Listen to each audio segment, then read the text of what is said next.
जिसका हमें था इंतजार, वो न्यूज आ गई आज। जीएसटी काउंसिल ने ले लिया डिसीजन, दे दिया है सभी को रिलैक्सेशन। जी हाँ दोस्तों, आप सोच रहे होंगे कि मैंने वीडियो की शुरुआत की है गाने से, वो भी गाना उल्टा सीधा खराब आवाज में। आवाज ज्यादा अच्छी नहीं है मेरी, कोई बात नहीं, लेकिन फिर भी मुझे गाना लगा कि इस समय गाने से ही इसकी शुरुआत की जाए, क्योंकि अच्छी बात आई है जीएसटी काउंसिल की इस मीटिंग में। तो दोस्तों, जीएसटी काउंसिल की 28 मई 2021 को मीटिंग हुई थी। उस मीटिंग के अंदर कई डिसीजंस लिए गए, कुछ पेंडिंग भी छोड़ दिए गए डिसीजंस, जो जीओएम के लिए छोड़ दिए गए।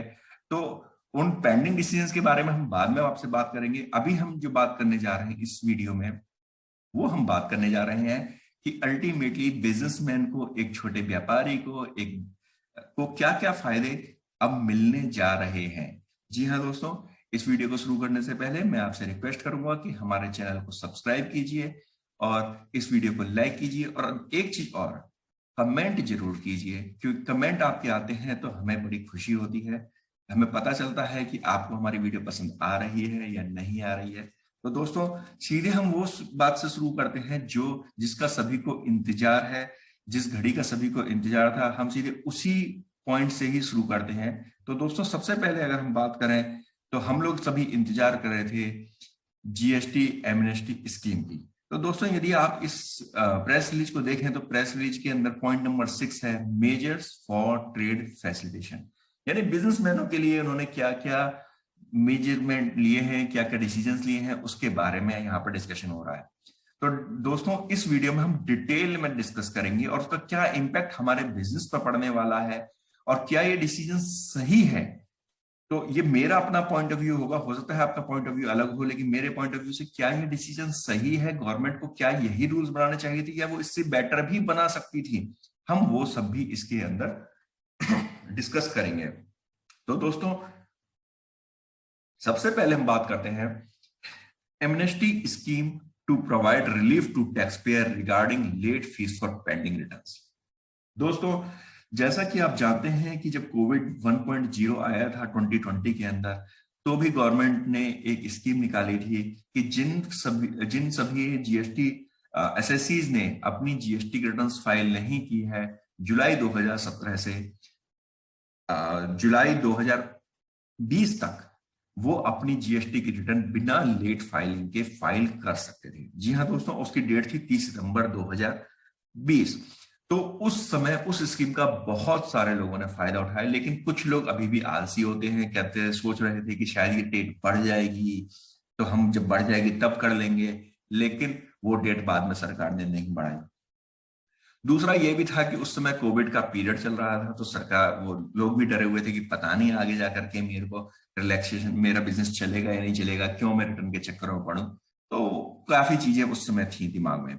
लेकिन बाद में जब बिजनेस थोड़ा सा, जब पेंडेमिक खत्म हुआ 1.0 का, कोविड का, तो लोगों को लगा कि यार मैंने वो गलती कर दी, उस समय मैंने अपनी जीएसटी रिटर्न क्यों नहीं भरी। तो डिमांड उठने लगी थी कि जी फिर से एक और एमनेस्टी स्कीम लेकर के आई जाए, एमनेस्टी स्कीम 2.0, जिसमें क्या कहते हैं, फिर से बेनिफिट दिया जाए बिजनेसमैनों को जो अपने रिटर्न्स को फाइल नहीं कर पाए हैं। क्योंकि सबसे बड़ी प्रॉब्लम क्या थी कि रिटर्न अगर आप फाइल करने जाते थे तो उसमें आपकी लेट फाइलिंग फीस लगती है। लेट फाइलिंग फीस है, अगर आप नेल रिटर्न फाइल करते थे तो 20 रुपीज पर डे, और अगर आपका कोई टैक्स है या आपने आईटीसी लिया है, कोई टैक्स की लायबिलिटी बनती है, तो उस केस में 50 रुपीज पर डे, और मैक्सिमम जो उस समय लिमिट थी वो 10,000 रुपीज पर रिटर्न थी। अब यदि किसी की 10 रिटर्न, 15 रिटर्न, 20 रिटर्न अगर आप उसकी पेंडिंग हो गई तो लगभग 1.5-2 लाख रुपए की लेट फीस उसकी बैठ जाती थी। बहुत मुश्किल था इतना किसी के लिए भी पे करना। तो दोस्तों, डिमांड थी, उस डिमांड को इस बार सरकार ने पूरा भी किया, जीएसटी काउंसिल ने उस बात को मान लिया है। अब उन्होंने कहा है कि to provide relief to the late fees of non furnishing form GSTR 3B for the tax period from July 2017 to April 2021 has been reduced, waived as under. यानी कि उन्होंने रिड्यूज कर दी है 3B के अंदर जो लेट फाइलिंग फीस लगती थी, रिड्यूज की है, वेव कर दी है। वो क्या की है, अब हम उसको डिस्कस करेंगे। Late fees capped to a maximum of rupees 500 ₹250 each for CGST and SGST। जैसा कि आप जानते हो लेट फीस 25 रुपए CGST में लगती थी, 25 रुपए SGST में लगती है, तो टोटल 50 रुपए पर डे की बनती है। तो इसी तरह से जो लेट फाइलिंग की जो मैक्सिमम कैप थी पहले, वो पहले कैप थी 5,000 रुपए CGST की, 5,000 रुपए SGST की। तो टोटल 10,000 रुपए का मैक्सिमम कैप था लेट फाइलिंग फीस का। वो कैप उन्होंने अब, अगर आप निल की रिटर्न फाइल करते हो, who do not have any tax liability, जिनकी कोई टैक्स की लायबिलिटी नहीं है, जो निल की रिटर्न फाइल करेंगे, उनको जो लेट फीस देनी है वो 500 रुपए पर रिटर्न है, यानी एक रिटर्न फाइल करने के 500 रुपए। तो यदि आपकी 10 रिटर्न पेंडिंग है तो आपको जो लेट फीस देनी होगी वो 500 गुणा 10 यानी 5,000 रुपए आपको देनी होगी। तो आप यहां पे एक बात का ध्यान रखिएगा कि 500 रुपए टोटल लेट फाइलिंग फीस नहीं है पर रिटर्न है। तो यदि आपकी, अगर हम जुलाई 2017 से अप्रैल 2021 की किसी ने शुरू से ही नहीं भरी और वो चाहता है अब भरना, तो आप सोचिए कि लगभग उसको 4 साल मतलब 45 महीने उसके हो जाते हैं। तो 45 महीने का मतलब 45 गुणा 500, उसे 22,500 रुपए का टैक्स लेट फीस उसको जमा करानी होगी। अब इसी प्रकार से अदर्स जो टैक्स पेयर्स हैं, जिनकी कोई टैक्स की लायबिलिटी बनती है, उनकी जो लेट फीस की जो कैपिंग है वो 1,000 rupees, 500 rupees each for CGST and 500 rupees each for SGST। तो 1,000 रुपए की इन्होंने लेट फाइलिंग फीस की कैपिंग कर दी है। तो यदि आपकी टैक्स की लायबिलिटी बनती है तो 1,000 रुपए का आपको लेट फीस पर रिटर्न देना पड़ेगा। तो यही एग्जांपल लेते हैं कि 45 मंथ्स की मेरी अगर रिटर्न पेंडिंग है तो 45 मंथ मल्टीप्लाई बाय 1000 यानी 45,000 रुपीज की मुझे लेट फीस देनी पड़ेगी। और दूसरी चीज, ये late fees capped to be the reduced rate of late fees would apply if GST or 3B return of these tax period are furnished between 1st June 2021 to 31st अगस्त 2021। जी हाँ दोस्तों, ये भी आपको जो वेवर मिल रहा है, जो रिड्यूस फीस का जो वेवर मिल रहा है, वो सिर्फ और सिर्फ इस कंडीशन में मिल रहा है कि आप 1 जून 2021 से 31 अगस्त 2021 के बीच में अपनी GST रिटर्न्स को फाइल कर दें। तो दोस्तों आपको ये ध्यान रखना होगा कि रिटर्न्स अब आपकी अगर जून जुलाई अगस्त यानी 3 महीने के अंदर, अगले 3 महीने के अंदर आपको अपनी GST की रिटर्न, जितनी भी पेंडिंग रिटर्न्स हैं, वो आपको फाइल कर देनी है। और दोस्तों यहां पर मैं आपको एक चीज और क्लियर करना चाहूंगा कि ये सेकंड और लास्ट चांस है, इसके बाद सरकार कभी भी एमनेस्टी स्कीम को नहीं लेके आएगी, और जहां तक मुझे उम्मीद है अगले 3-4 साल तक को नहीं लेकर के आएगी। और दूसरी बात, इस पुराने पीरियड के लिए तो बिल्कुल नहीं लेके आएगी, यानी 31 मार्च 2021 तक तो अब आपको एमनेस्टी स्कीम इन फ्यूचर कभी भी नहीं मिलेगी, क्योंकि सरकार बहुत सख्त है। अब इसमें एक पॉइंट और आ रहा है, लोगों का कहना है, कुछ हमारे पास भी, हमारे कुछ एक्सपर्ट से भी डिस्कशन हुई, कुछ क्लाइंटों से भी हमारी बात हुई, तो सबका ये कहना था कि सर इन्होंने 500 रुपए की फीस क्यों लगाई, 1,000 रुपए की फीस क्यों लगाई, निल रखनी चाहिए थी, बिल्कुल वेव ऑफ कर देना चाहिए था। तो दोस्तों मेरा यहाँ पर अपना एक ओपिनियन है, मेरा अपना मानना है कि सर हमारे यहाँ पर एक बहुत बड़ी विडंबना है, जो चोरी करता है हम उसी को ही बचाने की कोशिश करते हैं कि साहब गरीब है, साहब उसकी मजबूरी थी, उसने मजबूरी में ये काम किया, उसके साथ ये प्रॉब्लम थी, उसके साथ वो प्रॉब्लम थी। और जो ईमानदार है, वो जिस व्यक्ति ने अपनी टाइम से रिटर्न फाइल की, टाइम से अपना टैक्स जमा किया, वो पेनल्टी दे रहा था अब तक 50 रुपए पर डे की। अगर बाई चांस उससे 2 दिन भी लेट हो गए, हमारे काफी ऐसे क्लाइंट्स हैं जो कभी बार 1 दिन, 2 दिन, 4 दिन, 10 दिन डिले हो गई जिनकी GST की रिटर्न, उन्होंने पर डे के हिसाब से उन्होंने पेमेंट किया है अपने लेट फाइलिंग फीस का। और आप, जो व्यक्ति बिल्कुल भी रिटर्न फाइल नहीं करता, वो आराम से सोया हुआ था, और उससे कहते हैं कि सर तुम्हें कुछ देने की जरूरत नहीं, तो ये क्या दर्शाता है? फिर तो कई बार हमसे भी हमारे क्लाइंट्स पूछते हैं, सर हमें जरूरत ही क्या है रिटर्न फाइल करने की पेंडिंग रिटर्न्स के केस में, जब आएगी एमनेस्टी स्कीम इन फ्यूचर तो फ्री में हमारी हो जाएगी, हम तो नहीं देते लेट फाइलिंग फीस। कहीं ना कहीं आप उन्हें डिमोटिवेट करते हो ईमानदारी से, सही तरीके से काम करने के लिए। तो ये बहुत अच्छा स्टेप है। पिछली बार तो उन्होंने फ्री कर दिया था, लेकिन ये इस बार बहुत अच्छा स्टेप है। मैं तो ये कहता हूँ चाहे थोड़ा भी आप उनसे वसूल कीजिए, लेकिन वसूल जरूर कीजिए, ताकि उनको ये मालूम पड़े कि जी हम इससे बच नहीं पाएंगे। नहीं तो उनकी आदत क्या होगी, मैं आपको बताता हूँ, अभी भी कुछ ऐसे SSCs होंगे, ऐसे GST रजिस्टर्ड पर्सन होंगे, जो सोच रहे होंगे कि ठीक है यार अब अप्रैल तक के फाइल कर देंगे फिर सो जाएंगे। फिर हम कोई टैक्स जमा नहीं कराएंगे। उसके बाद जब कभी लेट फाइलिंग फीस की फिर कोई एमनेस्टी स्कीम आएगी फिर देखेंगे हम। तो ये बहुत अच्छा स्टेप है कि एक एटलीस्ट एक मिनिमम उनके ऊपर पेनल्टी तो लगनी ही चाहिए।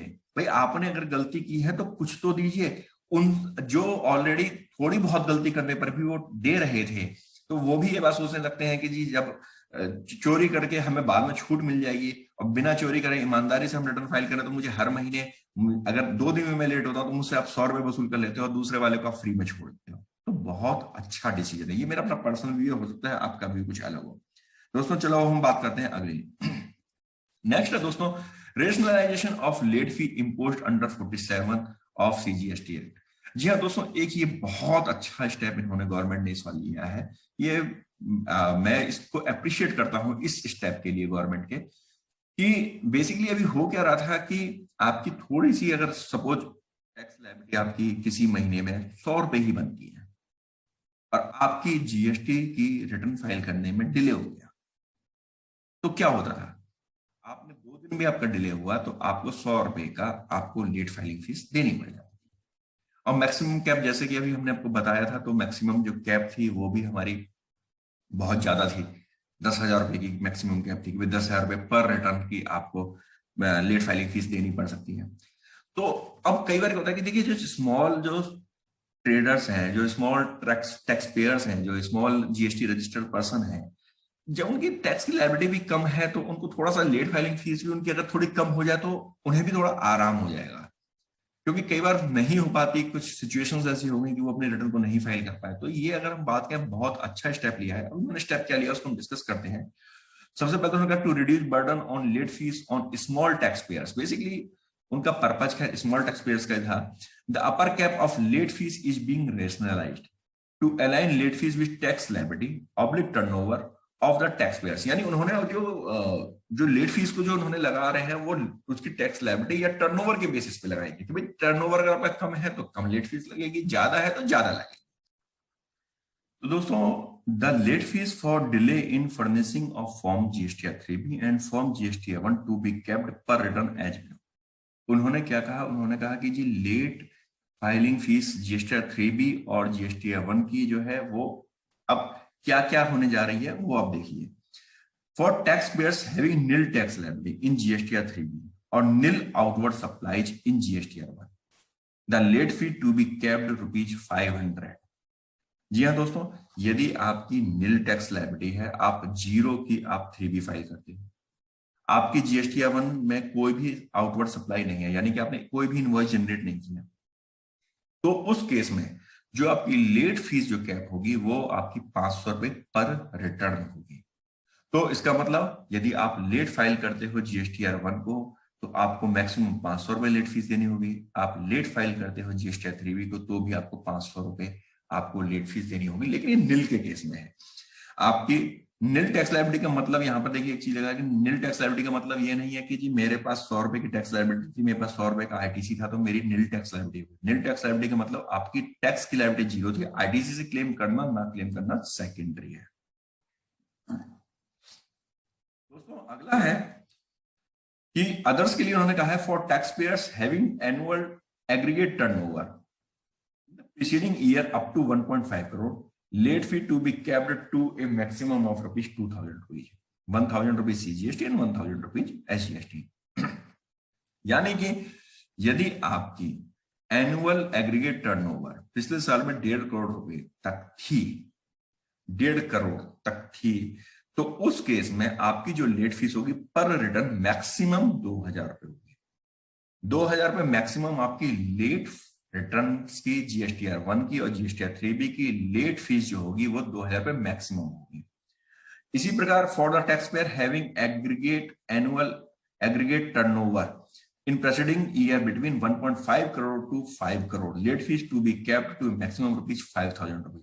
यानी कि यदि आपकी टर्नओवर 1.5 करोड़ से 5 करोड़ के बीच में है तो पर रिटर्न जो आपकी जो मैक्सिमम लेट फीस लगेगी वो 5,000 रुपए ही लगेगी। और जिनकी 5 करोड़ रुपए से ज्यादा है उनके केस में लेट फीस की जो मैक्सिमम कैपिंग करी है वो 10,000 रुपए की है। सॉरी। तो दोस्तों अगर आप यहां पे देखें तो उन्होंने स्मॉल जो टैक्स पेयर्स हैं उनके लिए 1.5 करोड़ तक वालों के लिए 2,000 रुपये मैक्सिमम कैपिंग की है। 1.5 करोड़ से 5 करोड़ वालों के लिए 5,000 रुपये और 5 करोड़ से ऊपर वालों पे 10,000 रुपये, जो कि पहले सभी के लिए 10,000 रुपये की थी। दोस्तों आपको इधर एक बात का ध्यान रखना है, वो क्या है, वो यह है कि इन्होंने मैक्सिमम कैपिंग को रिड्यूस किया है। इट मींस लेट फीस जो पहले भी 50 रुपीज पर डे की थी वो अब भी 50 रुपीज पर डे ही लगेगी।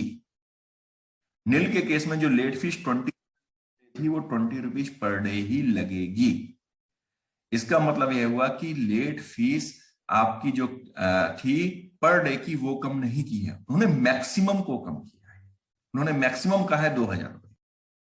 तो इसका मतलब यदि आपने सपोज 30 डेज का किया है तो 30 मल्टीप्लाई बाय 15 आपको 1,500 रुपए की लेट फाइलिंग फीस आपको जमा करानी होगी। लेकिन यदि आपने अगर सपोज 100 डेज डिले कर दिया तो भी आपको मैक्सिमम 2,000 रुपीज ही लेट फाइलिंग फीस जमा करानी होगी। तो ये एक स्टेप, अच्छा स्टेप है जो मैक्सिमम के लिए किया है, लेकिन पर डे की लेट फाइलिंग फीस में इन्होंने कोई भी कम नहीं किया है। इसी प्रकार से the late fees for delay in furnishing of form GSTR4, जो कंपोजिशन टैक्स पेयर्स होते हैं जो GSTR4 फाइल करते हैं, उनकी भी जो उन्होंने जो लेट फीस की जो मैक्सिमम लिमिट है वो 500 रुपीज पर रिटर्न कर दी है, और नील 500 रुपीज पर रिटर्न करी है if tax liability is nil, and 2,000 rupees per return for the others. यानी कि अगर आप कंपोजिशन टैक्स पेयर्स हो तो कंपोजिशन का मतलब आप 1.5 करोड़ से कम के अंदर ही अंदर आ रहे होंगे। आप अगर नील की रिटर्न फाइल करते हो तो 500 रुपए की मैक्सिमम है, और यदि आप टैक्स की लायबिलिटी के साथ में जमा करते हो तो 2,000 रुपए पर रिटर्न, जो क्वार्टरली आप रिटर्न फाइल पर रिटर्न आपकी लेट फाइलिंग फीस लगेगी। इसी प्रकार से late fees payable for delay of furnishing of form GSTR7 to be reduce to 50 rupees per day and to be capped to maximum 2,000 rupees per return. इसी प्रकार जो GSTR7 है उसकी पहले जो लेट फाइलिंग फीस थी वो 100 रुपीज पर डे थी, उसे घटा करके उन्होंने 50 रुपीज पर डे कर दिया है। All the above proposals to be made applicable for prospective tax periods। और हाँ दोस्तों, इस बात को आप जरूर ध्यान रखिए कि ये जो उन्होंने छूट दी है, जो इन्होंने रिड्यूस की है लेट फाइलिंग फीस, ये प्रोस्पेक्टिव टैक्स पीरियड से। प्रोस्पेक्टिव का मतलब मोस्ट प्रोबेबली ये 1 जुलाई से या 1 जून से एप्लीकेबल होगी। ये आप अगर सोचें कि जी पुराने केसों में भी ये एप्लीकेबल हो जाएगी, तो ऐसा नहीं है। ये करंट के केसों में, यानी कि जो आप अगली रिटर्न आप फाइल करोगे उसके लिए होगी। मोस्ट प्रोबेबली हम जो समझते हैं, हो सकता है कि ये मई को भी इसमें इंक्लूड कर दें, क्योंकि मई की रिटर्न भी जानी है, तो मई इसमें इंक्लूड कर दें। नहीं तो आप ये मान के जून से तो ये स्टार्ट हो ही जाएगी। अभी हम आपसे डिस्कस कर रहे थे एमनेस्टी स्कीम के बारे में जो गवर्नमेंट ने अभी लॉन्च की है। दोस्तों यहाँ पर अब 2 चीजों को देखने की बात है। पहला ये कि यहाँ पर उन्होंने लेट फीस का वेवर दिया है, इंटरेस्ट का वेवर नहीं दिया है। इसका मतलब यह हुआ कि अगर आपकी कोई टैक्स की लायबिलिटी है तो उस टैक्स की लायबिलिटी को आपको पे करना है, प्लस साथ ही जो इंटरेस्ट है 18% पर एनम का, उस इंटरेस्ट को भी आपको अपनी लायबिलिटी के साथ में कैलकुलेट करके जमा कराना होगा। दूसरा दोस्तों, यदि हम आपको एक बार दोबारा ऊपर लेकर के चलते हैं, जब उन्होंने एमनेस्टी स्कीम की बात की थी तो लेट फाइलिंग फीस जो उन्होंने रिलीफ दिया है वो दिया है सिर्फ फॉर्म GSTR3B के लिए। GSTR1 के लिए उन्होंने कोई भी लेट फीस का रिलीफ नहीं दिया है, और जो लेट फीस है GSTR1 और GSTR3B में दोनों में ही लगती है एज पर लॉ। नॉर्मली अभी जो GSTR1 जा रही है उसमें लेट फाइलिंग फीस का कोई कैलकुलेशन नहीं आती है, तो अगर आप बाद में भी जमा करा रहे होते हो तो उसकी लेट फाइलिंग फीस आपसे अभी नहीं मांगी जा रही है। 3B के अंदर automatically late filing fees calculate हो जाती है। तो आपको दूसरी चीज ये भी ध्यान देनी है कि हो सकता है कि कल को आपके पास एक नोटिस आने लग जाए कि जी आपने रिटर्न्स आपने फाइल की है, आपको GSTR3B के ऊपर तो आपको लेट फीस माफ है, लेकिन GSTR1 पर आपको लेट फीस माफ नहीं होगी, आपको लेट फीस देनी होगी। उम्मीद करता हूं कि यदि इस तरह का कोई अगर नोटिस आना शुरू हुए तो सरकार फिर इस बारे में सोचेगी, क्योंकि यहां पर भी सरकार को इस पर सोचना चाहिए था। क्योंकि अगर बाई चांस कल को नोटिस गवर्नमेंट की तरफ से ऑफिसर्स देने लग जाए कि आपने GSTR1 लेट फाइल की, उसके आप 50 रुपीज पर डे के अकॉर्डिंग 10,000 रुपीज कैपिंग के अकॉर्डिंग आप लेट फीस हमें जमा कराइए, तो आई डोंट थिंक सो कि इट्स पॉसिबल फॉर एनीवन कि कोई कर पाएगा। आप एक तरफ तो उनको रिलीफ देकर के सामने लड्डू दिखा देते हो कि आप इस लड्डू को खा लीजिए, जब वो लड्डू को खाता है तो कहते हो कि बेटा पीछे तो इतना भयंकर तामझाम है कि अब तो तुम फंस गए इसको खा करके।